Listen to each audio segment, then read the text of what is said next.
நல்லா இருப்பீங்க.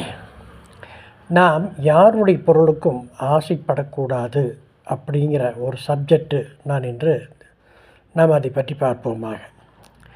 தமிழ்நாட்டில் காமராஜர் ஆட்சி புரிந்த காலத்தில் கக்கன் என்ற ஒரு மினிஸ்டர் இருந்தார். அவர் ஒரு அமைச்சராக இருந்தார். அமைச்சராக இருந்தபோதும் அவருக்கென்று பங்களா கொடுக்கப்படவில்லை. கவர்மெண்ட் குவார்ட்டர்ஸ் அவருக்கு ஒரு வீடு அவருக்கு ஒதுக்கியிருந்தார்.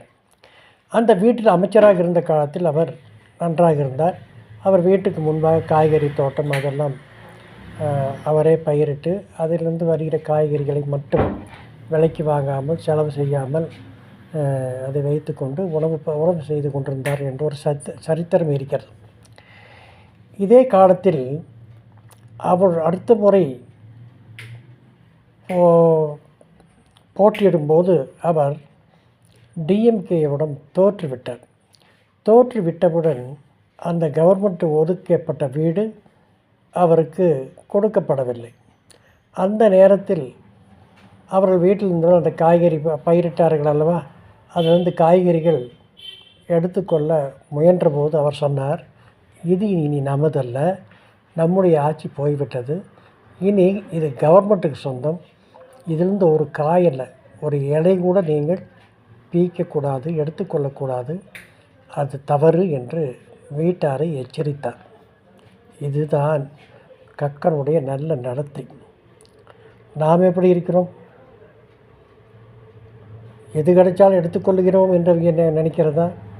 எதையும் எடுத்துக்கொள்ளலாம் என்று நினைக்கிறோமா என்று சில பேர் இருக்கிறார்கள். இதே போலத்தான் பைபிள் பார்த்தீர்களானால் ஆபிரகாம் தேவனால் அழைக்கப்பட்டவர்.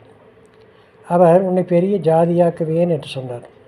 ஆனால் அவருடைய கஷ்ட காலத்தில் அமலேக்கு கிட்ட அவரிடத்தில் போய் சேர வேண்டியதாக இருந்தது.